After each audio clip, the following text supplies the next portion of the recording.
back to another STEM with Mr. Bois video. Today we're talking about how to use the slider joint in Fusion. I'm STEM with Mr. Bois, so let's begin. So let's go over how to use the slider joint in Fusion. As you can see here, I have these two files that I plan on using. I tend to keep that up whenever I have something I'm making with joints because it helps me remember what two components I'm using. A component is anything in Fusion that has its own timeline, properties, etc. There's a whole video on components that if you're curious about, linked below. And it helps knowing what a component is because joints are relationships between how two components move in Fusion. So, enough of the definitions. Let's go over how to actually use and make a joint in Fusion, but specifically the slider joint, because there are several different types of joints in Fusion. So we're going to go to show data panel. This is in the upper left hand corner, the furthest most left hand corner piece. It has 9 boxes. So I'm going to click on it. And now, as you can see, I've already done this a couple of times through this because practice makes perfect, I guess. I don't know what else to say. But anyways, so this tells me that I'm looking for easel body redo. So I'm going to click this and I'm going to click insert into current design. And now here are these things that you might have never seen before. Essentially what they are is they help you move it. This lets you freeform it. I don't love that because it makes it uncontrollable. These and the arrows and everything make everything much more orderly. I guess the best way of phrasing it. So I'm rotating this about 90 degrees, and then I'm going to rotate this about 55 degrees. Yeah, that feels right. And then I'm going to lift it up just like that, and then I'm going to slide it over. Ooh, let me slide it over again. And that feels right-ish. Now, where you move it ultimately doesn't matter. What matters mostly is how you set the snap points, which is where the two things that you're jointing will go together, essentially. So now I'm going to go back to my show data panel, and now I'm going to click on easel body redo 2. I'm going to click insert into current design, and then I'm going to do the same thing over here where I do this. I'm actually going to press X out of this so I have a little bit more control. I am going to rotate this 90 degrees so it's like equal with that. And then I'm going to... That feels right-ish. Let's move it.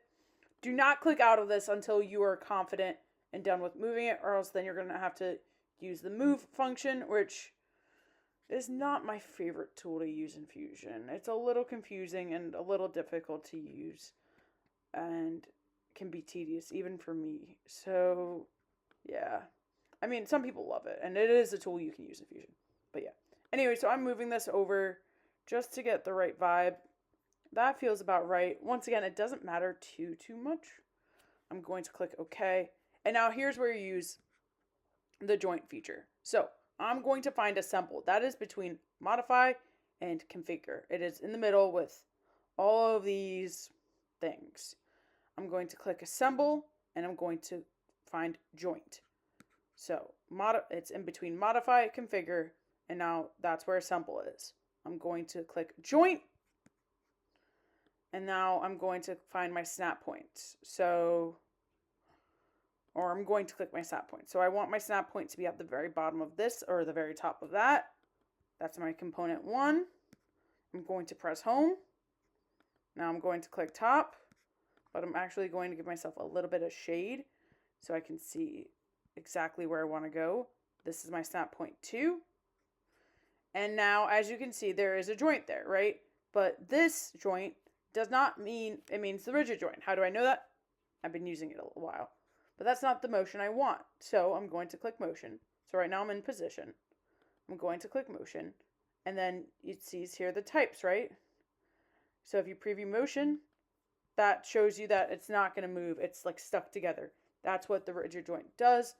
Rigid joint has a lot of uses. I'll explain that in the rigid joint video.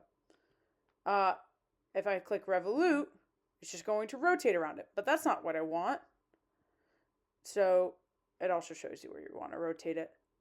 But I'm trying to look for the slider joint. So I'm going to click slider. It goes up and down, even goes all the way through, but it will stop. Boom. That's what I want, right? So all I did was I went from position to motion, and I looked for the joint that I want to look for. And I clicked the slider joint. So originally it was rigid. Now it's slider. And yeah. So let's show this whole thing again. Let's preview motion. And yeah, that's exactly what I want this thing to do. It's supposed to be a slide apart easel. That's exactly what I want this thing to do. It's supposed to be a slide apart easel that you break up, like you take apart, store away.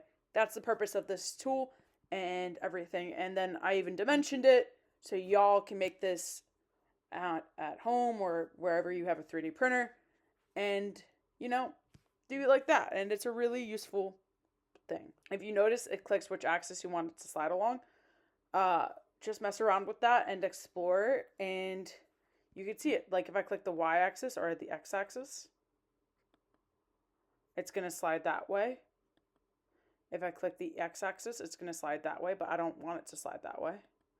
So I want it to slide up and down on the z-axis. But yeah, that's what I want this thing to do. Mess around with the slider joint, mess around with Fusion, because that's really the best way to learn. And oh, you also notice this thing right here. This will also help you joint and move stuff too. So yeah, that's ultimately how you use the slider joint. And that was how to use the slider joint in Fusion. I'm Sem with Miss Dubois. Thank you for watching. I hope you have a great day and a great life. Bye!